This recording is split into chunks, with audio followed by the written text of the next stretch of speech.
because nothing died back then. So what more do we know about the holy city? Well, we're going to look at several things. These are some of the facts that the Bible gives us. The city lies 4 square, and he measured the length with a reed, and that's 12,000 furlongs. The length and the breadth and the height of it are equal. Now, 12,000 furlongs, if you translate that into miles, and you'll notice the number 12 is used frequently in connection with the city of God. Got 12 foundations and 12 gates and 12 kinds of fruit on the tree of life 12 times a year, and 12,000 furlongs, because 12 is sort of a number for God's people in the Bible. But that would be 1,500 miles. And for those of you in North America, that means that the area covered by the city of God is about the size of the state of Oregon. That's like 350 miles on each side. So there's quite a bit of room in there, and it's a big city. There's room for you in that city. And then it says the length, the breadth, and the height of it are equal. Now some are saying, well, when the length and the breadth and the height of something are equal, I got a few students here in the audience, what does that mean?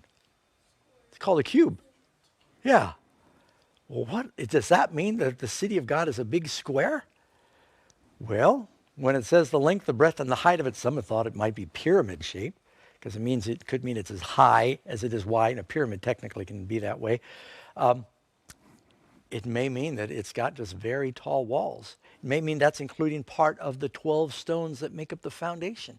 And you're thinking, well, that would mean that it would jut right up through the stratosphere into space. When we go on with this presentation and we are talking about the city of God, please remember, God says that it is almost impossible for you to even imagine what the Lord has prepared.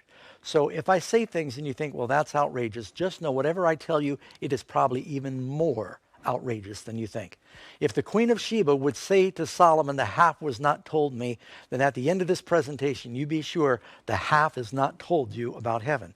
Because Paul says that we cannot even imagine the things that God has prepared for those that love him.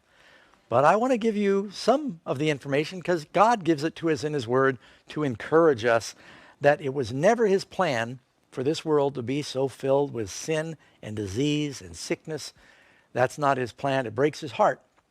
Now, when you think, will there be room for me in the city? You know, we like to always spread out amazing facts in our presentation. Here's an amazing fact for you. That's Manhattan. That's where I grew up, New York City. And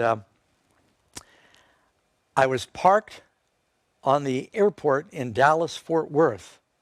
And as we were taxiing through the airport to the runway, my seatmate, he said, you realize, and it seemed like it took 20 minutes, just a taxi. He said, do you know the DFW airport, Dallas-Fort Worth Airport, is bigger than the island of Manhattan? And I'm always interested in amazing facts, so I went home and checked it out, and it is true. But on the island of Manhattan, you've got like 8 million people, and you know, they only go up 20, 30 stories as an average. Another amazing fact, I heard there are more people that live below ground in Manhattan than above ground in the whole state of Wyoming. So the question is, if this is only, 7 by 10 miles, and there's 8 million people, and if the New Jerusalem is a city made by God that's going to be very tall, and if it's 375 miles on each side, I think I said 350 before, it's 375, then there's room in the city for you. And so don't worry, will there be enough room in the city? And not only will you have the mansion that you make, you will have a country home that you get to work on. I, John, saw the holy city, the New Jerusalem, coming down from God out of heaven.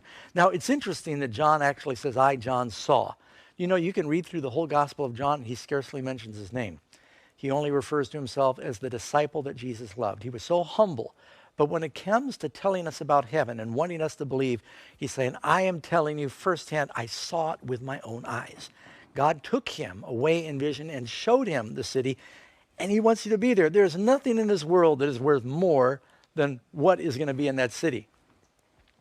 Now, when I normally think of cities, I don't get too excited because cities in the world often have problems. This is, of course, a picture of Jerusalem. And there in the middle, you have the spot where Solomon's temple used to be. And now it's the Mosque of Omar. They call it the Dome of the Rock. But Jerusalem, it seems like it's in the news all the time for fighting. The city of Jerusalem has been destroyed and rebuilt 27 times ever since it was first founded. And the first king of Jerusalem is found in Genesis. He was a man by the name of Melchizedek, and it was simply called Salem then. The word Salem means peace. Jerusalem means city of peace. It's kind of ironic that the city of peace has been a place where there's been war after war through history. But the new Jerusalem is going to be different. There'll be no war. Now, I've traveled all over the world, and I've been to the biggest cities, Shanghai, Moscow. Help me, dear. The big cities in India, Hyderabad and Mumbai and South America and Europe. I mean, I've just been to most of the major cities in the world. Mexico's got 18 million people. Cairo's got 20 million people. I mean, and I don't care much for cities. I grew up in Manhattan, lived in Miami, Los Angeles, born in Los Angeles. Cities typically, I ran away and moved into the mountains because I didn't care much for cities. I'll share this story with you that I ran away and lived in a cave for about a year and a half. Tune in on Saturday morning. We're going to be talking about that because I don't care for cities. Cities, there's so much crime. It seems like a concentration of problems in cities. And the reason being, the human heart is desperately wicked. That's what Jeremiah tells us. And if you've got a concentration of people who are selfish and sinful, you're going to have a concentration of problems. And we see that in the world today. But the city of God is not going to be that way because everybody in the city is going to be filled with the Spirit of Christ and have the love of God. And so it's going to be wonderful. The holy Jerusalem, descending out of heaven from God, had a wall, great and high, and it had 12 gates. And it tells us that the wall is about 144 cubits, that's over 200 feet. And some are wondering, well, if the length, the breadth, and the height of it are the same, does that mean the wall is 144 cubits wide and 375 miles tall? Or is it 144 cubits high? And we're not exactly sure, but you get there. We'll explore it together. And it had 12 gates. You know, there's room for everybody to get into the city. And each gate is made out of what? A single pearl.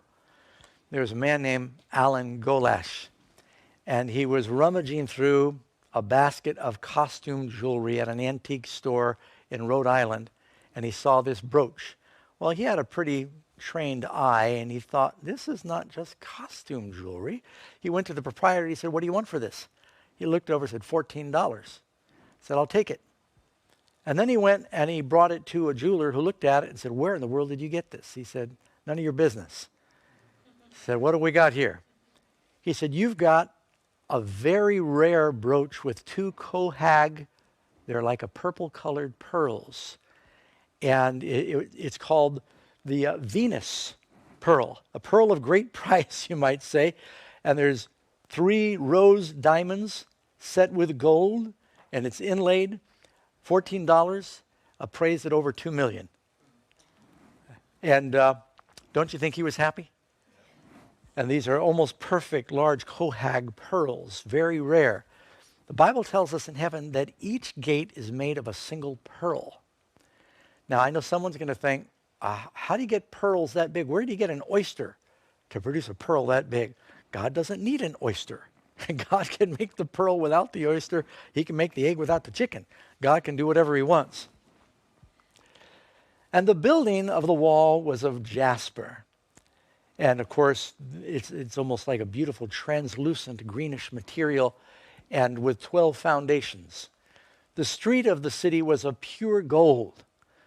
You know, when you went into the temple of God in the Bible, there was gold everywhere.